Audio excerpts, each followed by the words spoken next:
Muy buenos días, amigas y amigos. Bienvenidos a este episodio más de Foro Jurídico. Hoy con una invitada de lujo, actora central en América Latina y Canadá, de una de las Big Tech más importantes a escala planetaria, que es Meta. Una charla muy añorada, querida Paula. Hoy le doy la bienvenida a esta gran conversación en Foro Jurídico, una gran amiga, una aliada y toda una institución. Ella es Paula Vargas, directora de Privacidad y Políticas Públicas para América Latina y Canadá en Meta. El objetivo de esta entrevista es analizar justamente el tema o debatir o dialogar en torno al tema de innovación responsable en Meta. A continuación, me permitiré leer la síntesis curricular de nuestra invitada, que nos honra con su participación el día de hoy, para posteriormente cederle el uso de la voz e iniciar con esta conversación. Paula es directora de Privacidad y Políticas Públicas en Meta y anteriormente fue head de políticas públicas para el Cono Sur en la misma empresa, en ese momento Facebook. Paula fue coordinadora académica del Centro de Tecnología y Sociedad de la Universidad de San Andrés en Argentina, donde fue cofundadora del programa de Derecho de Internet y Tecnología de las Comunicaciones. Paula es chair de capítulo argentino de la IAP, International Association of Privacy Professionals, y es co-chair de la red de mujeres de la Asociación Latinoamericana de Privacidad.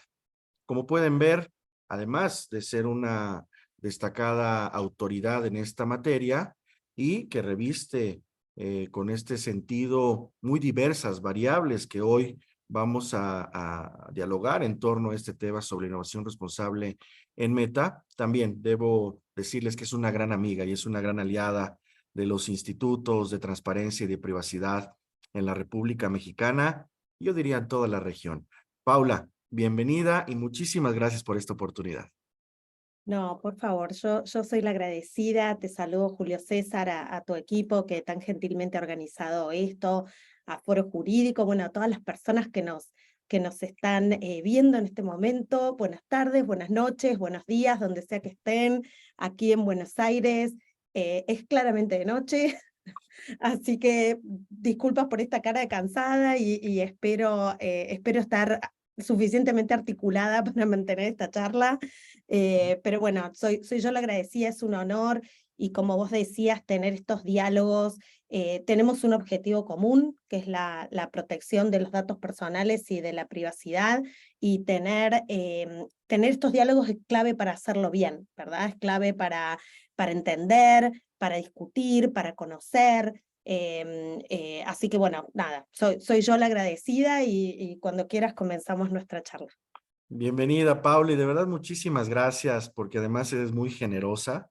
La hora en la capital del país, en México, al menos tenemos menos 3 horas, pero tú ya tienes un poco más de 3 allá en Argentina. Gracias de verdad por esta oportunidad y pues eh, para iniciar esta gran conversación, porque tenemos una gran invitada en torno a una, insisto, de las grandes Big Techs de todo el planeta. ¿Podrías contarnos, Paula, cómo Meta trabaja para la privacidad en sus productos?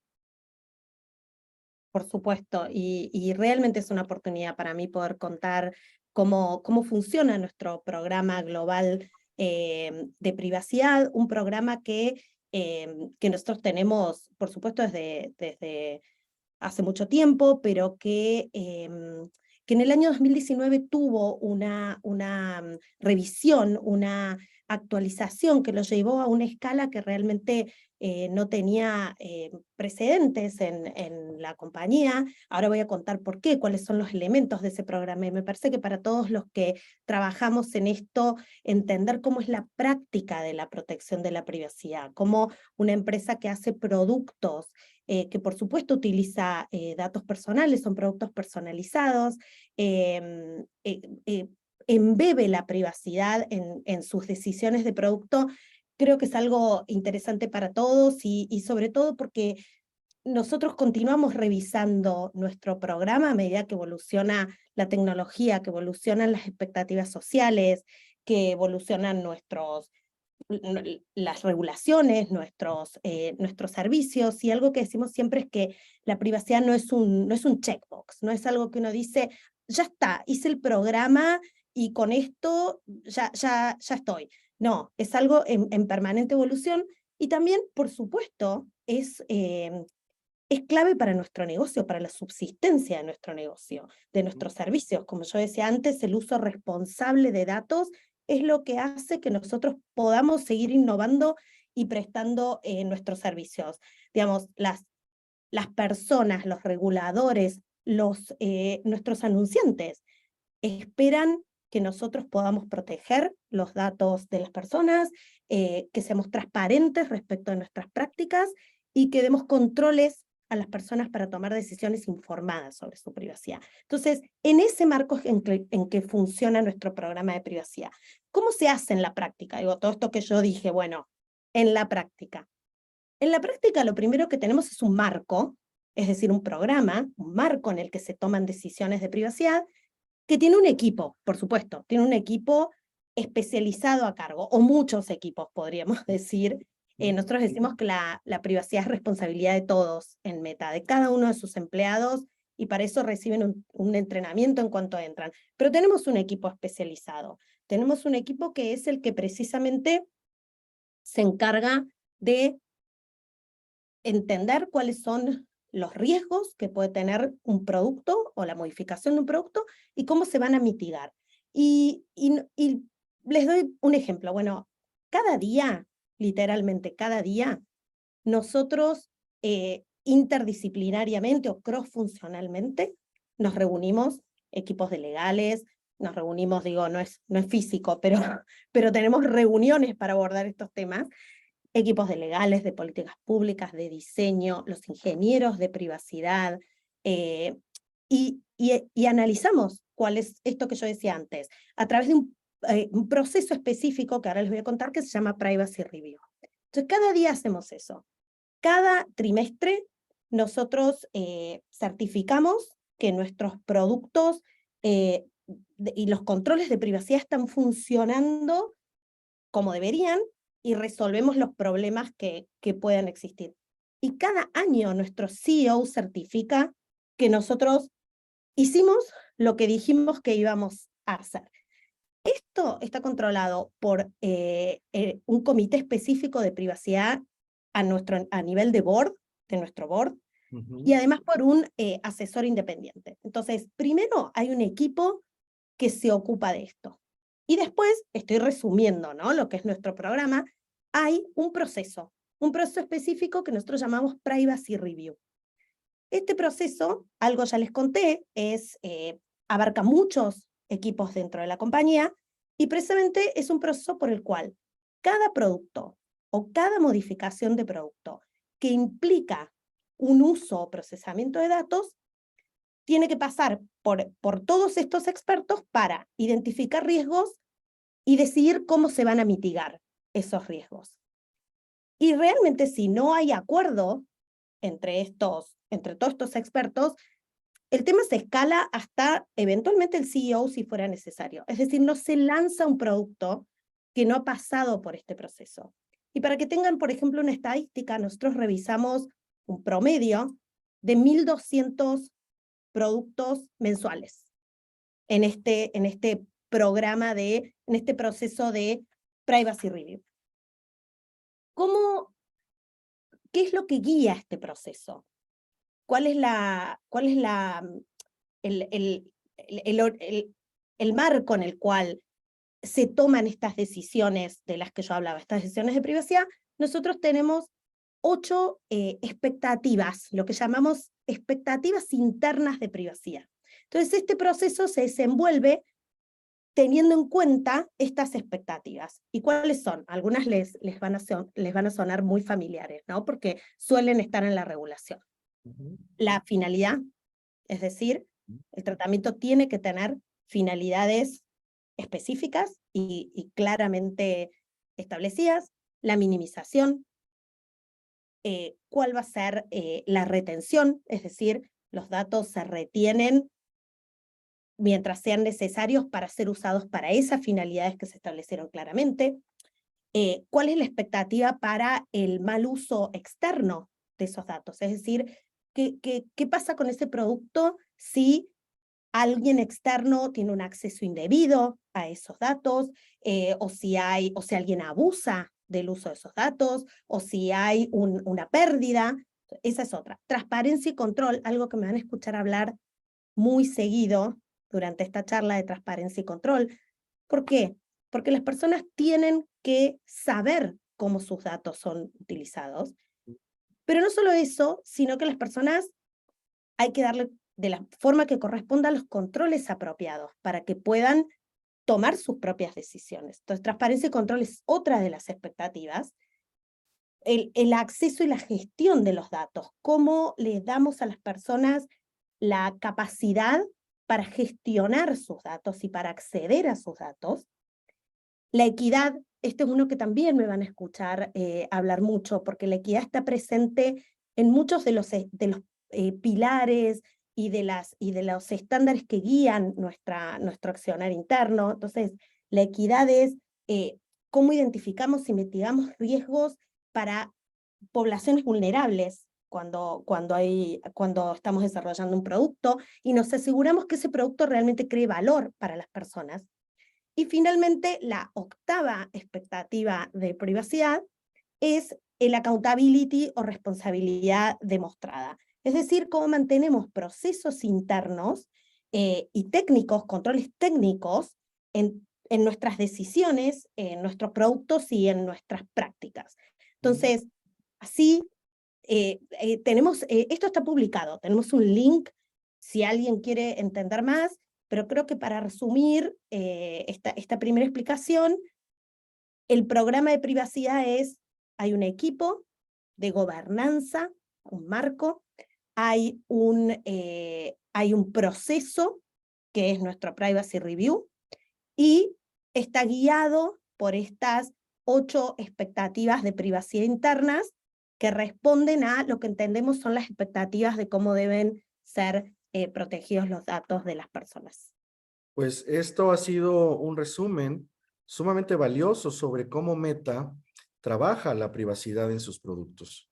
Y tener esta conversación nos ayuda a todas y todos a comprender de mejor manera que estas expectativas de privacidad, estas 8 expectativas de privacidad de las cuales has tratado, se suman justamente a un modelo de control sobre la privacidad de ustedes en sus productos. Y es muy importante decírselo a la gente porque vivimos en una sociedad nueva, una sociedad digital, creciente, y que necesitamos justamente conocer cómo estas grandes empresas, como la que tú perteneces, que es Meta, trabaja en la privacidad. Muchas gracias, querida Paula. Has mencionado, como bien señalaste, varias veces el tema de los controles que tienen las personas o que tenemos nosotros frente, digamos, a estas variables. ¿Podrías recordarnos cuáles son, por favor? Sí, claro, y me encanta poder hablar de esto, porque esto es decirle a todos los que nos están escuchando dónde están, en caso que no lo recuerden, dónde están esas herramientas. Decirles, las herramientas están, las herramientas de privacidad, y esto también es parte del programa de privacidad, porque parte de digamos, una de las formas de mitigar estos riesgos de los que hablábamos antes es desarrollar herramientas de privacidad. Y ahora, cuando les diga los nombres, espero que les suenen, y si no, vayan y búsquenlas, los que sean usuarios de Facebook, Instagram, de nuestras plataformas. WhatsApp tiene las propias también, de acuerdo a cómo funciona a las especificaciones de ese servicio. Pero justamente de qué se trata esto de tener controles que se traducen en herramientas concretas de cómo las personas nos dicen cómo podemos usar sus datos. Se trata precisamente de eso, de que las personas puedan configurar el nivel de privacidad con el que se sientan cómodas. No todos tenemos, o no todos en todo momento, o no todos para todos los usos, tenemos los mismos niveles de privacidad. Ustedes saben, nosotros en Facebook hay gente que hace posteos públicos, publicaciones públicas, hay otros que solo con amigos, hay otros para amigos de amigos, digamos, poder elegir las audiencias tiene que ver, así como otras herramientas, cuáles son los niveles de privacidad con los que uno se siente cómodo. Entonces, una herramienta que es como la herramienta que agrupa los controles que uno hace con mayor frecuencia o que debería hacer con mayor frecuencia, y yo los invito a que lo hagan, es comprobación rápida de privacidad. Es literalmente eso, es una herramienta. En inglés es Privacy Checkup. Es un link, cuando ustedes van a configuración de privacidad, encuentran un link, es un solo link, que les permite revisar sus opciones de privacidad. Y yo recomiendo que lo hagan seguido, porque lo que les permite es justamente eso, revisar cada tanto cuáles son las opciones de privacidad y de uso de sus datos que ustedes hicieron en un momento. Entonces, por ejemplo, lástima no les puedo mostrar visualmente cómo es, pero ¿qué les permite comprobación rápida de privacidad? ¿Quién puede ver lo que compartís? Entonces, como yo decía antes, a lo mejor alguien en algún momento puso público y ahora quiere cambiar esa configuración. Y decir, no, por el motivo que sea, lo quiero hacer solo para amigos. Entonces, te permite revisar cuál fue esa opción. Te permite revisar las opciones de seguridad de la cuenta. Si tiene el doble factor de autenticación activado, cómo pueden encontrarte las personas, esa es otra, o sea, si alguien te puede encontrar con tu nombre o con eventualmente tu número de teléfono, cuáles son controlar tu actividad y también controlar las preferencias de anuncios, para los que por ahí no lo sepan, nuestro modelo de negocios es publicidad personalizada. Nosotros realmente pensamos que es el modelo que mejor sirve a la sociedad y que se puede hacer con protección de la privacidad, pero las personas pueden controlar las preferencias de los anuncios. Es decir, pueden controlar cuáles son, si quieren ver un anunciante o no, si quieren ver un determinado anuncio. Entonces, todo eso lo pueden controlar desde comprobación rápida de privacidad. Esa es como la herramienta justamente que sirve para hacer ese chequeo periódico y rápido de las opciones de privacidad. Pero tenemos otras, por supuesto, tenemos la de acceder a tu información, obtener tu información, eliminar tu información, que es algo que se puede hacer. Eh, tenemos una herramienta que se llama ¿Por qué estoy viendo esto? No sé si alguno de ustedes la ha utilizado. Si ustedes reciben un post o reciben una publicidad, cualquier post, cualquier publicidad en Facebook o en Instagram, pueden ir al menú, a los 3 puntitos, y ahí van a ver una opción que te dice ¿por qué estoy viendo esto?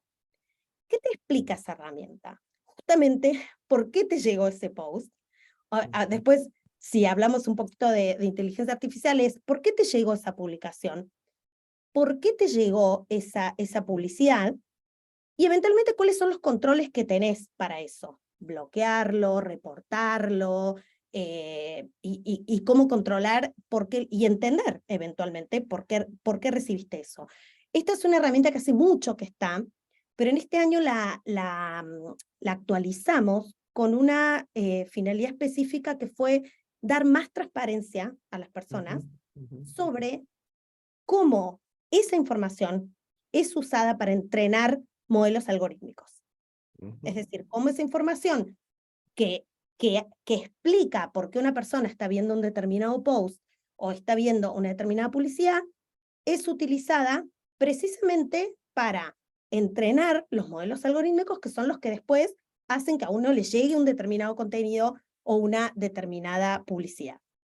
Otra herramienta que también recomiendo que la visiten es el Centro de Privacidad, porque el Centro de Privacidad, que lo lanzamos en paralelo con la actualización del año pasado de nuestra política de privacidad, que les digo, esto es algo muy novedoso, desde la misma política de privacidad, ustedes pueden acceder a los controles de los que yo hablaba. Entonces, cuando la política de privacidad explica cómo podés acceder a tu información, ahí está el link. no es solo que te lo explica, te facilita ahí mismo en la política la herramienta. Esto es una opción de diseño, porque la privacidad también tiene que ver con el diseño, por supuesto. Es una opción de diseño de cómo hacer más comprensible una política de privacidad y cómo poder accionar desde ahí mismo. Vuelvo al centro de privacidad. Lo lanzamos en paralelo. ¿Y qué es? Es una herramienta educativa, porque la educación en privacidad, y eso es un objetivo común que tenemos con Julio César y con muchos otros colegas, la educación es clave. Entonces, el centro de privacidad es distinto a un documento como la política de privacidad, porque lo que apunta es a educar, justamente, es a que si ustedes van a encontrar temas, por ejemplo, privacidad para jóvenes o menores, privacidad y publicidad, entonces, seguridad de las cuentas, pero lo van a encontrar explicado de una manera educativa. Entonces, esa también es una herramienta de privacidad. Y cierro con, porque si no podemos mencionar muchas, una actividad, una herramienta que ya tiene un par de años, pero que fue muy novedosa y les diría difícil de desarrollar ingenierilmente, pero nosotros tomamos la decisión de hacerla, que se llama actividad fuera de Facebook. Esa es una herramienta de privacidad, de transparencia y de control, justamente. Porque ¿qué hace esta herramienta? Primero, lo que hace es visibilizar los sitios web y las aplicaciones que nos mandan información cuando una persona usa nuestras herramientas de negocio, por ejemplo, el login. Uno usa el login de Facebook o el login de Instagram para usar otra aplicación, cualquiera, una aplicación de música, supongamos, un calendario. Esas aplicaciones o un sitio web nos envían a nosotros información. Esta herramienta Actividad Fuera de Facebook lo que hace es eso. Primero te muestra, literalmente te muestra cuáles son todas las sitios web y aplicaciones que nos mandaron esa información. Y después te permite desvincular esa información de tu cuenta. ¿Por qué? Porque toda esa información es utilizada para justamente personalizar el servicio. Pero alguien puede decidir que no quiere, que quiere desvincular esa información. Entonces la puedes desvincular para el pasado o para el futuro. Entonces ahí vemos transparencia y control. Entonces, como ven, la implementación de la privacidad en la práctica requiere herramientas. Y nosotros somos una empresa tecnológica y desarrollamos herramientas tecnológicas para eso dentro de la plataforma. Finalmente cierro con esta etapa de las herramientas diciendo que hay una inversión muy fuerte de la compañía en tecnología de privacidad. ¿Qué significa esto? Embeber la privacidad en nuestra infraestructura. ¿Para qué? Para que las decisiones de privacidad, en la medida que se pueda, se automaticen. Es decir, y les doy un ejemplo, si uno dice, bueno, estos datos se van a usar para esta finalidad, pero no para esta, en lugar de que alguien lo tenga que hacer manualmente, ya lo hace la misma infraestructura. Y eso garantiza consistencia en las decisiones de privacidad. Esa es una inversión muy, muy fuerte. Una inversión en lo que se llama Privacy Enhancing Technologies, que es, me sale en inglés y pido disculpas, pero privacidad inferencial, federated learning, bueno, son técnicas, pero es justamente eso, es cómo embeber las decisiones de privacidad en la infraestructura. Y hay de nuevo, un compromiso y una inversión muy fuerte de la compañía para generar esa infraestructura inteligente en términos de privacidad. qué maravilla, querida Paula, porque no muchas veces o no es recurrente tener este acercamiento tan especializado, pero también que como lo has descrito, es cercano a la gente. Esos controles que tienen o que tenemos todas las personas para relacionarnos con una, insisto, empresa tan importante como es Meta.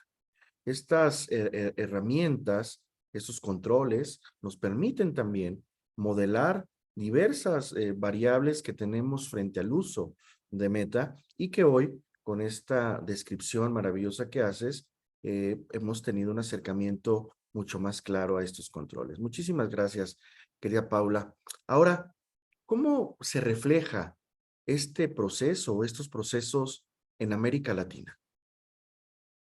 Me encanta hablar de esto como parte favorita porque es la que me involucra, en cierta Ujú, forma. Digo, mi equipo y mi equipo global, pero también mi equipo en la región, somos ujú, parte de este proceso de revisión de la privacidad, porque la verdad es que algo que todos tenemos claro y hablábamos al principio de lo importante que es tener conversaciones como estas, es ujú, que ujú, nadie va a resolver todas las preguntas. La tecnología, el avance de la tecnología, la evolución nos va a proponer preguntas difíciles todo el tiempo. Y nadie va a tener unilateralmente la respuesta única a esas preguntas. Entonces, algo que nosotros hacemos de forma global, y en particular mi equipo, el equipo de políticas públicas, es una interacción permanente con lo que yo llamo el ecosistema de privacidad. Los ujú, reguladores, los expertos, la academia, la sociedad civil, y por supuesto eso se hace en América Latina. Entonces, cuando al momento de analizar productos y analizar el impacto de los riesgos y la mitigación de los riesgos, de forma que uno pueda decir, bueno, vamos a maximizar los beneficios, pero vamos a minimizar los riesgos, hay un enfoque regional, hay una mirada ujú. regional hacia entender o identificar esos riesgos y cómo mitigarlos.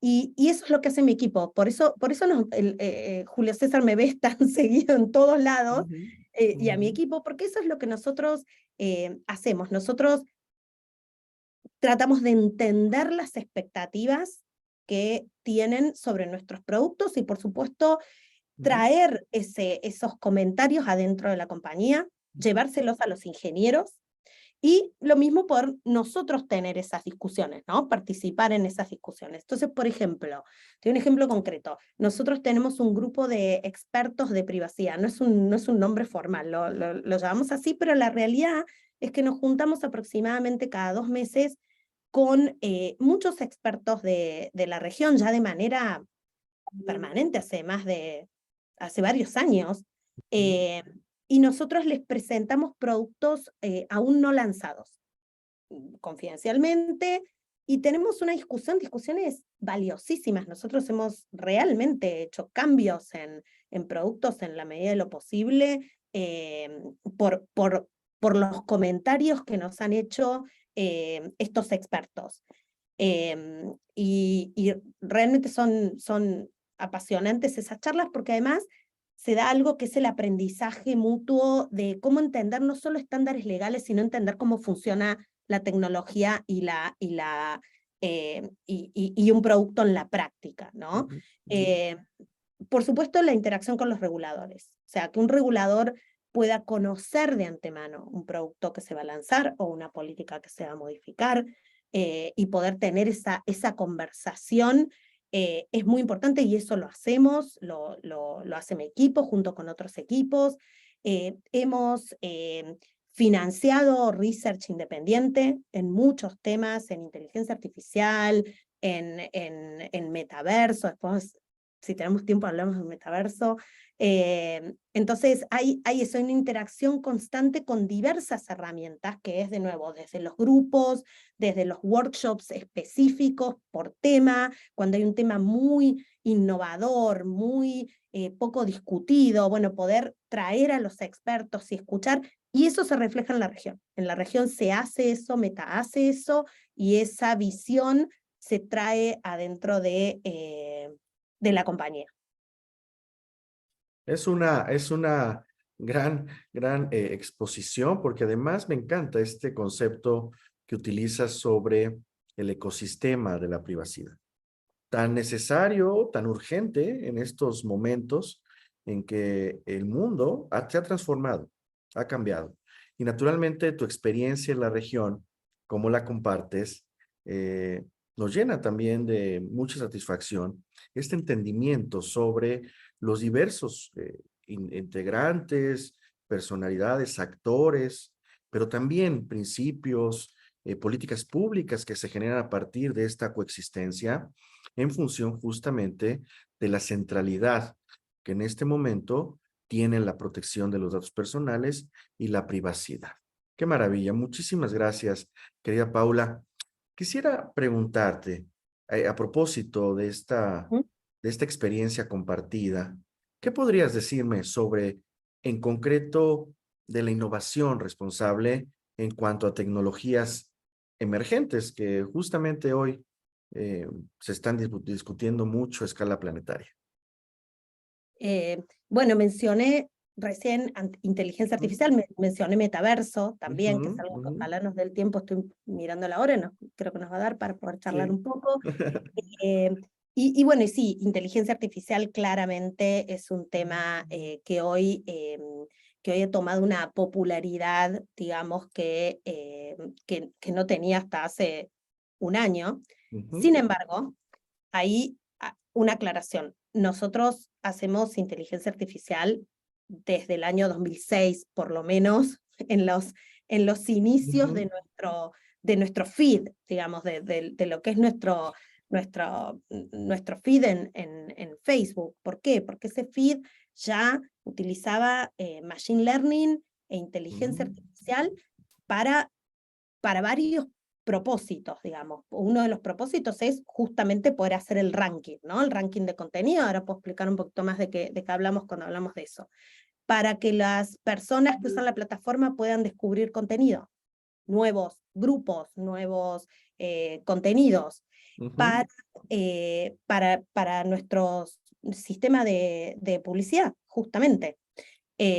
Para esto que hablamos de la personalización y de poder, de que a las personas les llegue publicidad que les sea relevante, y para nuestro sistema de integridad, que es algo muy, muy importante, para nuestra, por ejemplo, moderación de contenido, ¿no? Para mantener a las personas seguras en la plataforma.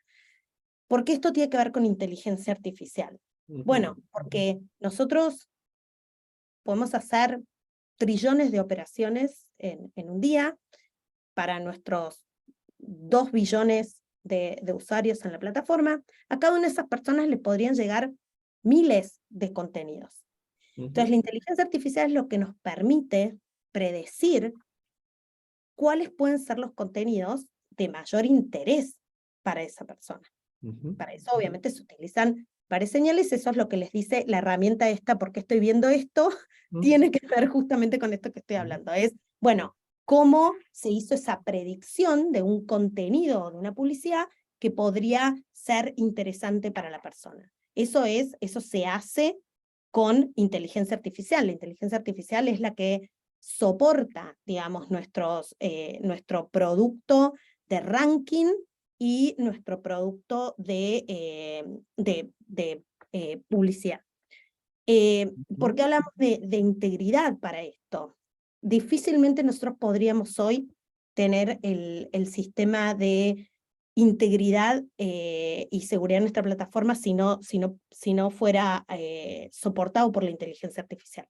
Detectar contenido ilegal, por ejemplo.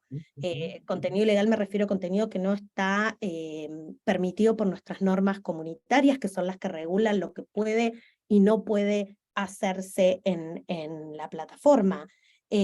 Para, por ejemplo, tratar de entender la edad de un usuario para eventualmente prevenir que pueda acceder a servicios que no son, parecida como por ejemplo dating, ¿no? Que es un servicio que no está permitido para menores de 18. Entonces, la inteligencia artificial no es nueva para nosotros, y lo que sí puedo decir es que hoy inteligencia artificial tiene 2 grandes áreas en la compañía. Una que es esto que comenté, bueno, nuestra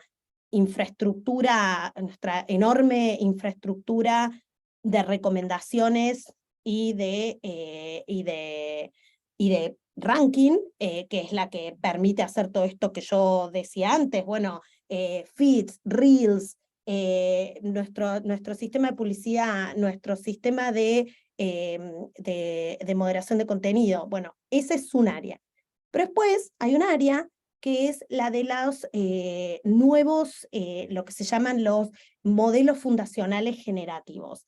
Si bien no nos vamos a explayar en eso hoy, es lo que va a permitir tener nuevos tipos de productos, nuevas clases de experiencias. Entonces, esas son las dos grandes áreas. Y de nuevo, no es nuevo inteligencia artificial para nosotros, viene de muy antiguo, y por eso nosotros tenemos, yendo a tu pregunta, un marco para desarrollar inteligencia artificial de forma responsable, porque algo que decimos es un privilegio desarrollar estas tecnologías, pero con este privilegio vienen las responsabilidades, ¿no? De hacer justamente una innovación responsable. Entonces, no solo tenemos un equipo central especializado de inteligencia artificial, sino que tenemos lo que llamamos pilares, ¿no? Los pilares que guían, así como están las 8 expectativas de privacidad, bueno, para inteligencia artificial tenemos además los pilares.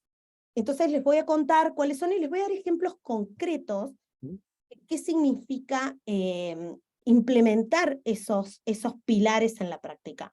Entonces, uno de los pilares es privacidad y seguridad.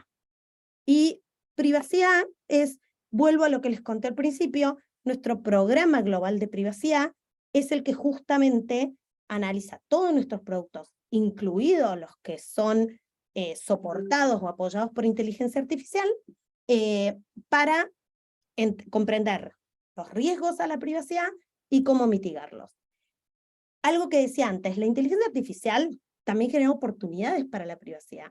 ¿Por qué? Porque las nuevas tecnologías de privacidad, como las Privacy Enhancing Technologies, están desarrolladas a partir de inteligencia artificial también. Entonces, por un lado, la inteligencia artificial es un soporte de la privacidad. Y por otro lado, y nosotros estamos activamente enseñándole a la comunidad cómo implementarlas, digamos, nosotros tenemos un área de investigación que justamente interactúa con los expertos y con la comunidad investigadora. Y después, bueno, tenemos nuestro programa global de privacidad, como les decía, que abarca todos los productos que están soportados por inteligencia artificial. Entonces, ese es el primero de nuestros pilares, privacidad y seguridad. Después está la seguridad y la robustez del sistema. Es decir, cómo se comporta este sistema, esta inteligencia artificial, cuál es su performance, si se está comportando de forma segura. Entonces, para eso nosotros tenemos lo que llamamos una metodología que ahora la van a escuchar mucho cuando empiece en esta conversación más amplia sobre inteligencia artificial, que es lo que se llama Red Teaming. Es justamente o Red Team, es la forma de testear cómo se comporta un modelo o un sistema ante una reacción adversarial. Es decir, cuando alguien lo está intentando que no funcione de una manera segura, cómo se comporta. Entonces, la seguridad y la robustez del sistema es algo que también es un pilar en el contexto de cómo desarrollamos responsablemente inteligencia artificial. Después, algo que ya mencioné, la gobernanza y la responsabilidad demostrada, es decir, cuál es el marco de gobernanza del desarrollo de inteligencia artificial en la compañía, los equipos dedicados a estos, las reglas, los procedimientos, transparencia y control, algo que también hablé y se repite siempre, es decir, cómo vamos a implementar medidas de transparencia para que las personas entiendan cómo se usan sus datos en el contexto de inteligencia artificial. Les dije que habíamos actualizado nuestra herramienta porque estoy viendo esto precisamente para dar más transparencia de cómo esa información se usa para entrenar modelos. Y hace muy poco publicamos algo muy interesante, es un poco técnico, pero vale la pena comentarlo, que son los llamados System Cards. Se está hablando mucho de transparencia, vos sabrás, Julio César, transparencia algorítmica es uno de los temas de los que más se habla y tiene que ver justamente con esto, cómo las personas pueden entender cómo sus datos son usados por un algoritmo. Y nosotros lo que hicimos recientemente es publicar, hay una metodología que se llaman Transparency Cards, que justamente hacen esto, explican de una forma muy detallada, pero a la vez comprensible para una persona, que lo pueda entender fácilmente sin ser necesariamente un técnico, cómo funciona un determinado modelo. ¿Qué hicimos nosotros? Usamos esa metodología para dar transparencia a nivel sistema.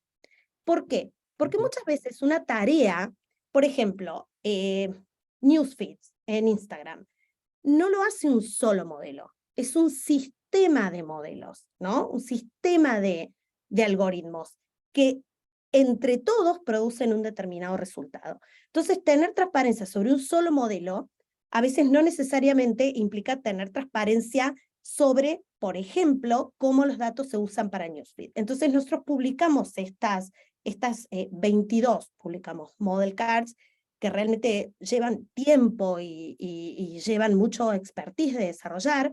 Les puedo pasar los links después si les interesa para leer el post que hicimos sobre eso, pero eso es como dar transparencia. Entonces, vuelvo, ¿por qué estamos hablando de esto? Porque es uno de los pilares que guían nuestra innovación responsable.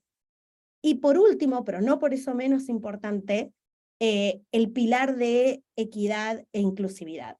Algo que, de nuevo, repetimos en distintos contextos, pero es muy importante.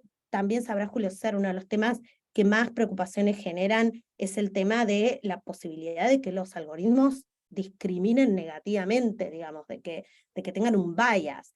Entonces, ¿cómo nosotros guiamos a nuestros desarrolladores para mitigar el riesgo precisamente de no inclusividad o de inequidad? Por ejemplo, la creación de una base de datos, ¿no? Que no produzca ese resultado indeseado. ¿Cómo desarrollamos metodologías que puedan medir si existe ese resultado indeseado de un bias o una discriminación? Entonces, repito brevemente para que quede más allá de la explicación, ¿cuáles son los pilares? Privacidad y seguridad, seguridad y robustez del sistema, gobernanza y responsabilidad demostrada, transparencia y control, equidad e inclusión, que es un tema realmente muy central para nosotros.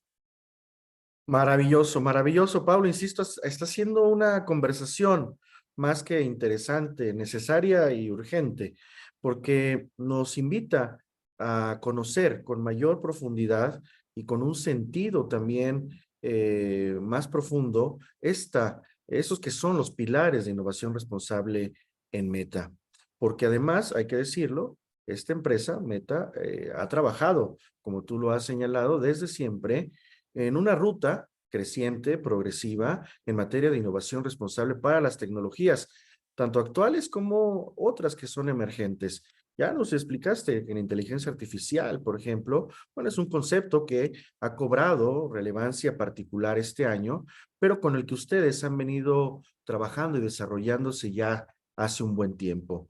Y la relevancia que cobra justamente la elaboración, la consolidación y diré yo la ejecución de estos pilares, pues nos abre la puerta a todos los que somos usuarias y usuarios de esta gran Big Tech, pues a analizar con mayor claridad estas variables que tú has atinadamente descrito.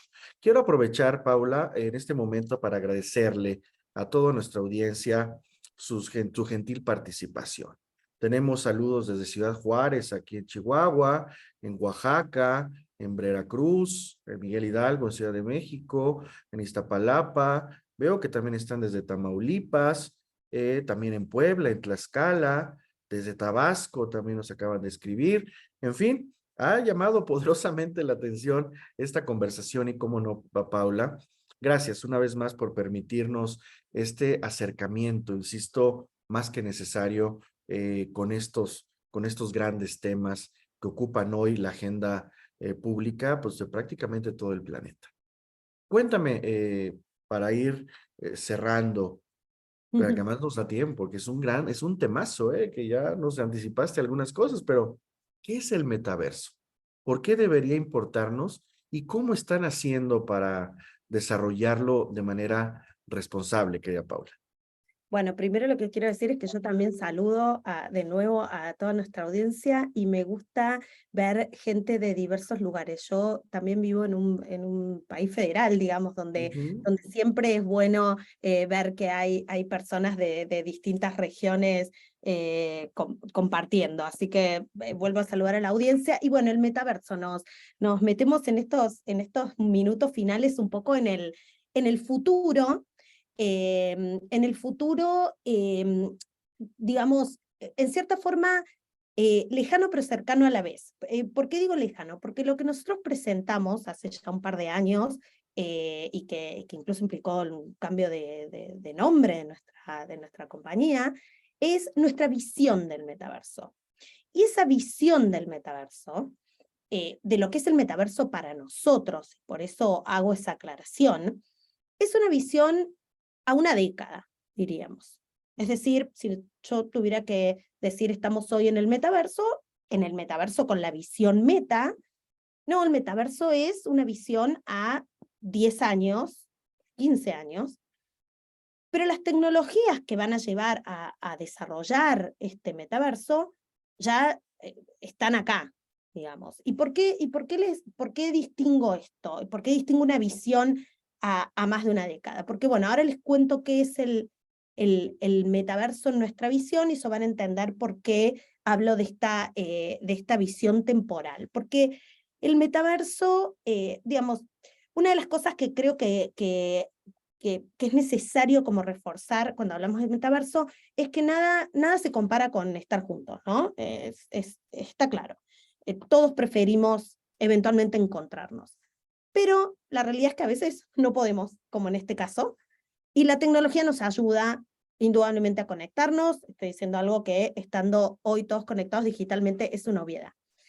Pero la evolución tecnológica lo que va a permitir es que nuestras experiencias digitales sean mejores. Es decir, que el tiempo que pasemos, que no es necesariamente más tiempo conectado, sea un tiempo mejor experimentado, digamos.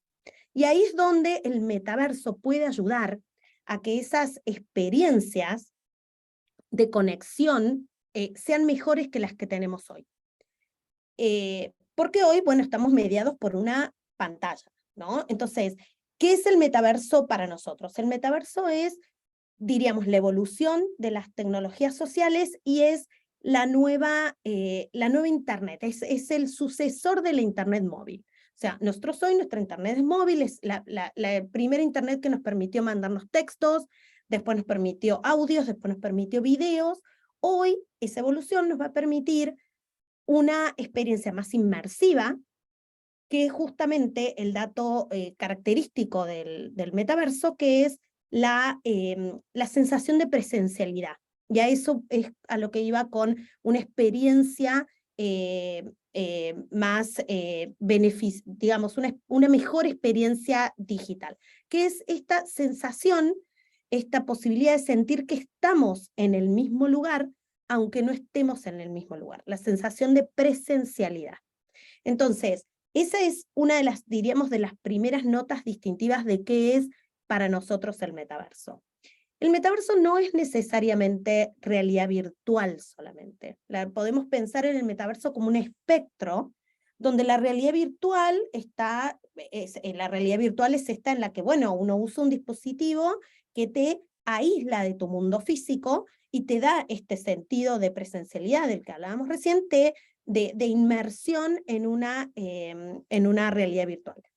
Pero este es un espectro. La realidad es que el metaverso va a tener distintos tipos de tecnologías. La realidad aumentada que te permite proyectar imágenes digitales. Entonces imaginemos que uno puede usar un dispositivo para proyectar cómo llegar a una dirección y tenerlo visualmente, digamos.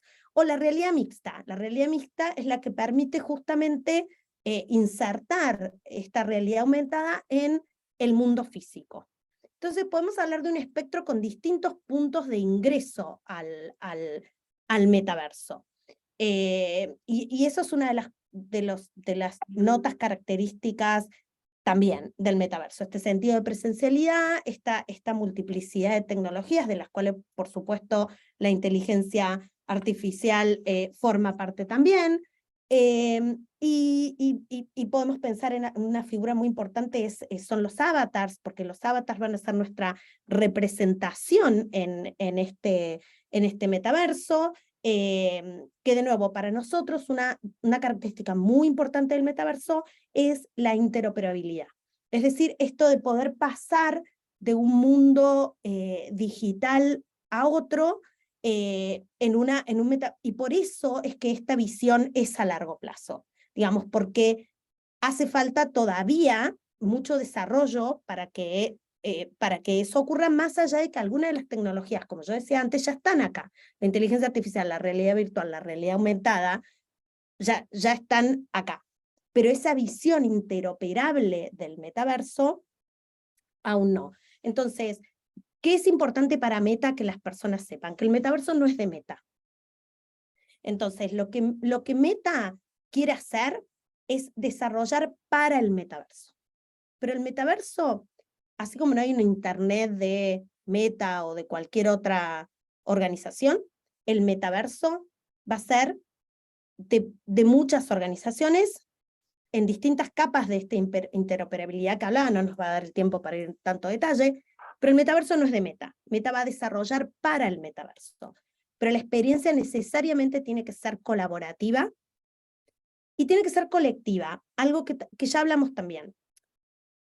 Tiene que los estándares, la gobernabilidad del metaverso, y ahí estábamos pensando de, bueno, ¿qué es y por qué nos importa y cómo nos vamos a garantizar que sea desarrollado responsablemente? Ahí tiene que ver la gobernabilidad, ¿no? Cómo vamos a, entre todos, reguladores, expertos, desarrolladores, usuarios, vamos a asegurarnos que este metaverso sea desarrollado responsablemente, y no solo en el interés de las grandes compañías tecnológicas, sino en el interés de además de la sociedad y de los individuos.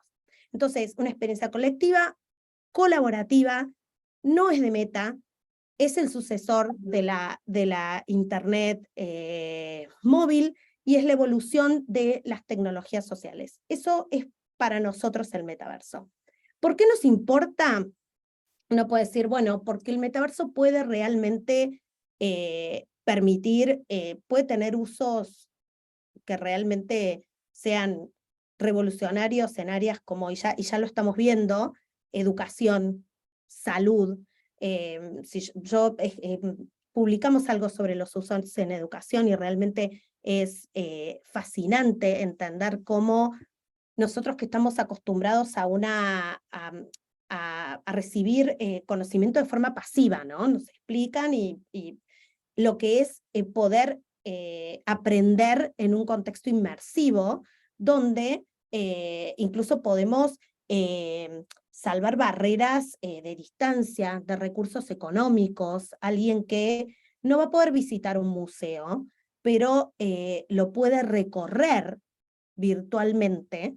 Hay una experiencia que la contamos en este paper que publicamos, que es un grupo de alumnos que hace una obra en este teatro donde Shakespeare actuaba, y entonces no se van a reunir nunca, lo van a hacer de manera virtual, es su obra de fin de año, pero pueden experimentar cómo era actuar en una obra como lo hacía Shakespeare, digamos, entre muchos otros, para salud. Hoy ya se está haciendo entrenamientos que minimizan la posibilidad de poner en riesgo una vida cuando alguien está entrenando en un sistema de salud, digamos. Uno lo puede hacer. Hace poco alguien contaba un caso de una separación de siameses, que toda la práctica se hizo de forma virtual porque participaban médicos de todo el mundo. Entonces esos médicos pudieron practicar con antelación esa operación y lo hicieron de forma usando realidad virtual, digamos. Puede ser realmente revolucionario. Ahora, para cerrar, porque tenemos muy poquito tiempo, innovación responsable. Por supuesto que esto, como decía antes, cuando decíamos, bueno, ¿por qué nos importa y cómo nos aseguramos, aún entendiendo que esto es fabuloso? Bueno, ¿cómo nos aseguramos que sea desarrollado y gobernado responsablemente? Primero, con la colaboración de todos, reguladores, expertos en distintas áreas, la mía es privacidad, pero hay otras áreas, con una conversación permanente y con el desarrollo de estándares. Va a hacer falta desarrollar estándares de industria y estándares que nos permitan esta interoperabilidad, pero también que nos permitan estandarizar seguridad y otras cuestiones como, por ejemplo, en algún punto el metaverso es distinto a algunos aprendizajes podemos traer del Internet, incluso de las redes sociales, pero otras cuestiones no son directamente transferibles. Por ejemplo, la comunicación en el metaverso es momentánea, instantánea, no es como un mensaje escrito. Y uno no tiene una expectativa de que haya una empresa moderándote lo que vos estás hablando con una persona en un ámbito privado que puede ser tu, tu creación en el metaverso. Entonces, ¿quién es el que va a estar más cerca de la posibilidad de realmente controlar eso? Y como en tu casa, vos sos el que pone las reglas, bueno, el dueño de ese espacio, digamos, el que lo haya creado. Entonces, esas son cosas que requieren pensar en esos estándares. Y para nosotros, bueno, parte de nuestro desarrollo responsable, además de tener principios, que también tenemos, el tema de, por ejemplo, haber financiado mucha investigación con un fondo creado específicamente cuando se lanzó el metaverso para tener conversaciones globales en áreas específicas. Una fue privacidad, por supuesto, o sea, investigación en cuáles son los nuevos usos de datos que esto puede generar, cuáles son los nuevos riesgos en ese uso de datos, cuáles son eventualmente los nuevos datos que esto puede generar. De nuevo, seguridad e integridad, equidad e inclusión, tema que va a estar siempre atravesando estos temas, y también la oportunidad económica, porque como yo decía, esta es una gran oportunidad para educadores, para salud, pero también para creadores y desarrolladores. Entonces, bueno, cierro con esto, breve pantallazo del metaverso, pero para los interesados tenemos mucho publicado de esto. Vayan a nuestro newsroom, que ahí van a encontrar todas nuestras publicaciones.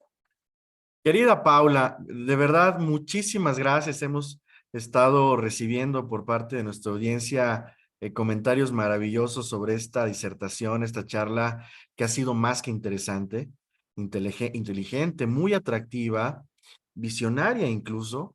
El futuro nos ha alcanzado sin duda alguna y tú, de cierta manera, eres una actora central de todo este desarrollo tecnológico en el planeta.